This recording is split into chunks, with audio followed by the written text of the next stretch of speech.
So guys, clinical psychologists have even started talking about how important gut health is when it comes to depression. So guys, Ryan Martin from Revive here, and this is something that I've really wanted to talk about for a long period of time because I see posts every day from people talking about depression and anxiety and how it affects their daily life. And for a long time in the natural health world, nutritionists, holistic health coaches have known the importance of gut health when it comes to depression and anxiety. But just doing some research, and being a health coach, you like to read about lots of different topics, and I was just listening to Jordan Peterson talk, and he was talking about people were asking him, I was on a panel, and they were asking what things actually start to influence depression, and he was talking about obviously genetics, etc. And then he went on to diet, and I was like, whoa, that's big for a clinical psychologist who's been doing it for 30, 35 years to finally, eventually in 2018, start to acknowledge how important diet is when it comes to gut health. And then he was talking about the bacteria in our gut. And I was like, this is huge. And he went on to talk about how he had suffered from depression for years and years and years. And since he's changed his diet, his bouts of depression have gone less and less. And he's noticed it with his clients, his clinical practice, and even with his daughter. And I was like, this is huge because obviously people with depression, I talk about it quite a lot. I mean, your gut health is your enteric nervous system. Your gut affects everything, okay? When it comes to your health, it is the hub. It is, you have more neurons in your gut than you do in your brain and spinal cord combined. And also, this is why it's so important what he was talking about, the gut bacteria. Now, what a lot of people don't realise is we're 100 trillion cells as a human being, but 90% of those cells, so 90 trillion of those cells are actually bacteria.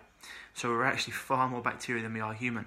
And if you've got an imbalance of bacteria, so more bad bacteria than good, in your gut you want about 85% good bacteria, 15% bad, but most people got this in reverse. They've got something called a gut dysbiosis, which means they've got 15% good, 85% bad. Now, these gut bacteria, they can influence absolutely everything from your mood to your digestion, to your skin health, to your cravings, everything, your energy, how you digest food, and it's a huge, huge topic, and it's something that I go into with my clients on our one-to-one course all the time, and we talk about it on podcasts, etc., and it's so important for people to realise this, and what it is, if you're more prone to anxiety and depression, a lot of these things run in the family, because genetics, and genetics have been talked about for a long period in the medical industry, but now that even they're starting to, they're generally 17 years behind the research, but even now they're really understanding the importance of epigenetics. So if you look at it like this, your genetics load the gun, okay? They load the gun, and then your lifestyle pulls the trigger.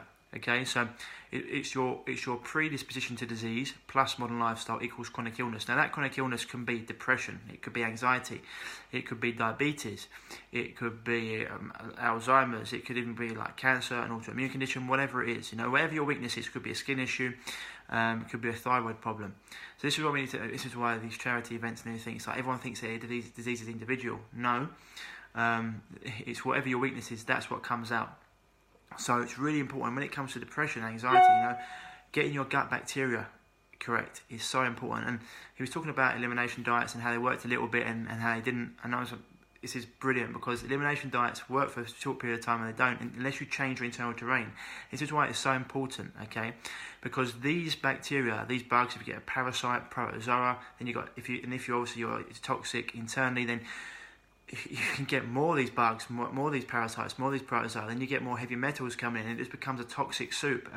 So you need to clean yourself from the inside out, which is really, really important. And just changing your diet is one step to it, but there's lots of other things you need to do. You need to limit your toxic exposure, or limit your toxic.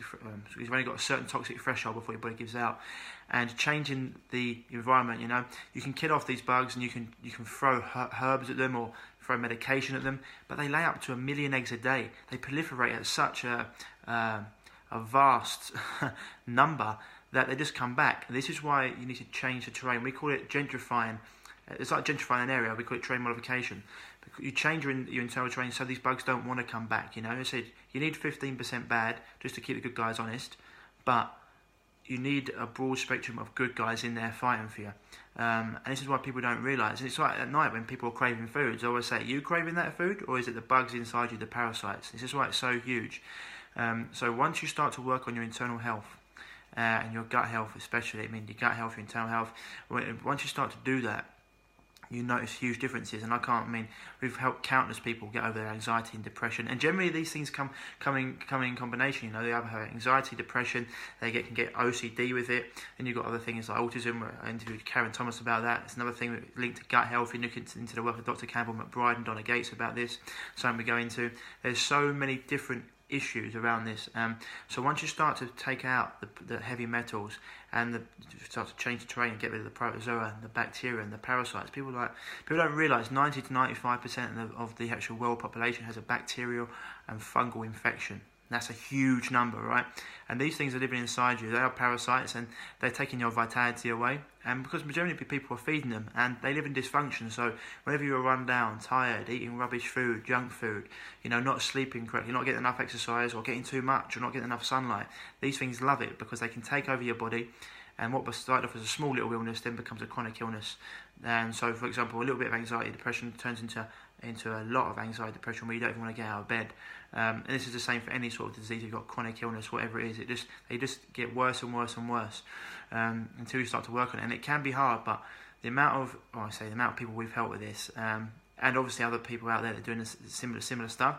It's why the emotional, mental side of things and the physical side of things, it all goes together. We're a holistic entity, and you can't heal one without healing the other. And it's why once you start to work on the internal, a lot of people come to us and they've got 3 or 4 things wrong.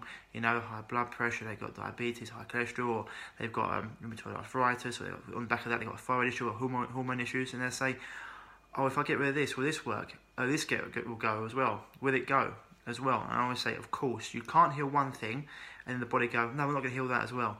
When you start to work on your internal health and your overall health, everything falls into place. I always say you can't have disease and illness together. They go together like oil and water. You can only have one or the other. And this is why it's so important when you're looking at things like anxiety and depression, to start working on that internal health. And there's lots of different ways to do it. And obviously you can go and you can try it yourself, or you can work with someone, whatever way you want to get there, slow or quick, it's up to you.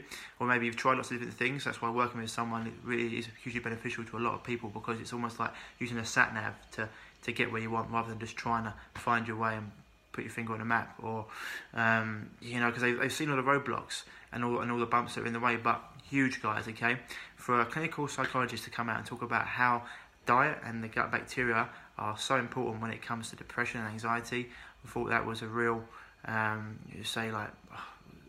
shocking. It really shocked me. I couldn't believe he actually talked about it. And I actually want to get him on my podcast. I'll be sending him out, and maybe his daughter as well, who dealt with severe autoimmune conditions. That's another thing we can go into as well. Autoimmune conditions, all these things. Once you start to get your internal health right, because a lot of people say, oh, it started when I was 20, or it started when I was 30, or it started when I was 40. Exactly. You weren't born with it. So it shows you that it's your lifestyle that's brought on this. Your genetics are the predisposition to it, but your modern lifestyle has brought this on. And we're the only creatures that think we're above nature, I always say you don't see a fat rattlesnake in the wild, or an alligator with PCOS, or whatever it is, because they're living in line with Mother Nature. They go to bed with the sun, wake up with the sun, go to bed with night and day. They eat what they're meant to eat. They live that life. It's us that step outside of this. And I've got all these toxins in the air, all Wi-Fi that I'm on now, exposed to it all day long, as well as the poor food quality, poor water quality, and then we wonder why we're ill with all these allergenic foods and all the chemicals that are in our food. So really, really important, guys. Gut health and internal health for any issue, but especially when it comes to anxiety and depression. It's huge. Okay, guys, so Ryan Martin from Revive, gonna get him on the show, they'll get him on the podcast, but you can check out all of our articles at www.reviveyourself.co. Otherwise, guys, hope this has helped. Any questions, you can email me at ryan@reviveyourself.co, or send me an inbox on here. Otherwise, guys, as always, stay happy, stay healthy, and I'll speak to you soon.